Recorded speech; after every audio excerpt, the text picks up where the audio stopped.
Hello everyone, it's DA here. Hope you guys are doing great. Hope you are doing amazing. Today I'm bringing you guys some amazing spore builds, and a lot of you requested this several times. And after playtesting, doing some building, adding a format, I finally can say that in confidence I come to you with a solid build, and it's going to be a really great one. Now, when Saryn first got her rework a few years ago, most people weren't too happy about it, mainly because she went from the usual press 4 to win to a strategic press 1 to win. But as time passed, people quickly realized how powerful the new system is, and here we are today. Most people are requesting a spore build because they now see the potential in the power of the spore system. Now, this build is going to be focused on range, power, strength, and a little bit of duration.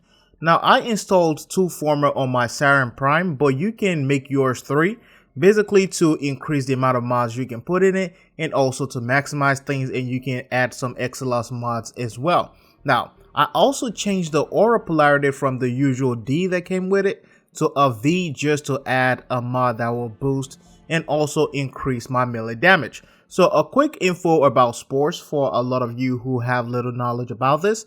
Well, this ability works like an airborne disease, works like flu or cold, and it spreads every single time a bubble is popped.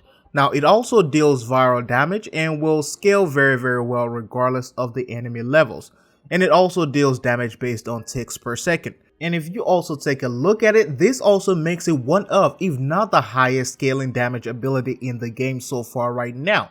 And because of its potential that it has, a lot of you can also build for whatever you want. You can build for maximum range and low power strength. It will still work and it will still do an amazing job. Now, I use still charge on my aura because I will be focusing more on melee damage.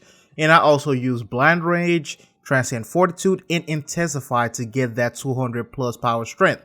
Now, this will also increase spore damage per second, which is the main thing I was also going for. But you can swap out intensify for another duration mod to increase the amount of duration that spores has, and you can add some set mods or some utility mods as well. Now, if you take a closer look at this already holds its own against different factions, different enemies, and also even high levels. But what is a spore build without the weapons? Weapons are always important when it comes to a spore build.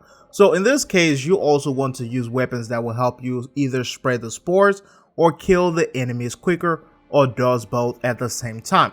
Now, you can use weapons like the Ignis because those also deal damage per ticks, and those will also help you spread a lot of those and pop them really quicker. Or you can use a syndicate weapon that will cause a blast proc when it comes to the effect. Get some of the Steel Meridian weapons or some of the Red Veil weapons. Those will also work in an amazing way as well. Now, for me, I'm using the Raktocernos as a primary weapon. Plus, the syndicate effect can also be a great and a nice thing to have. Now, I coupled that with a 100 status pox for viral and radiation. You can also swap this out and switch some things out and go for a corrosive and a blast build to stun enemies, ragdoll them, and also give you some CC as well. But I will also say for you to remember to bring a carrier with you, mainly because the ammo efficiency is very bad when it comes to the pox. So you can either bring a carrier with a precept to give you ammo, or you can swap some mods out for an ammo mutation mod. Now, after all those, I added a castle war, which is my main focus for this build. I told you guys earlier, I will be going for a strictly or mostly melee build, and this also works in an amazing way as well. Now, my main mod in this will be primed reach for that range because I don't want to have to walk all up close to a lot of these enemies. But if you don't like the castle war, you can use the Lesion. You can use any other weapon, any melee that you want. It is all a matter of your choice. You can even use the Atarax, or you can even use a dagger. It's all up to you at this point.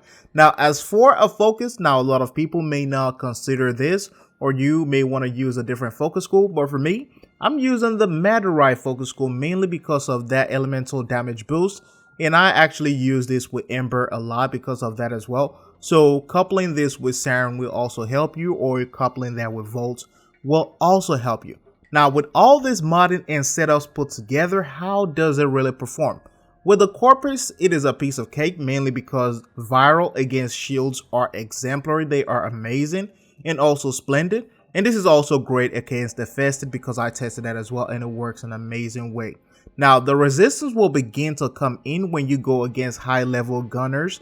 Those will give you a little bit of a hard time because some of them tend to dust off some of these effects. But as long as you have enough people, enough enemies affected with it, they really cannot escape it because every single time they try to dust it off, they have another one coming onto them and the tick begins to burrow into their health pool. So that is a great thing about that. Now, I faced level 130 and I melted them within a few seconds. It wasn't tough at all. And on the long survival runs, people are really going to love you. Whenever you drop into a survival missions and you see a lot of Saryn in the team or you jump in as a Saryn player, you know it's going to be good. Now, you can stay as long as you want in a lot of these missions because you scale very well. And the damage also helps you boost and also increases over time.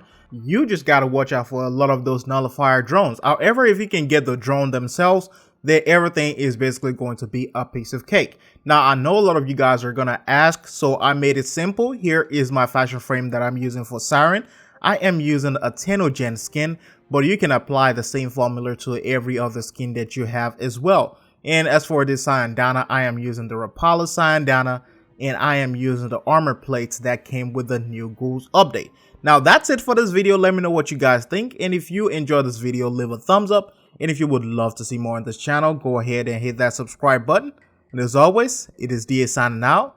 I'll see you guys in the next one.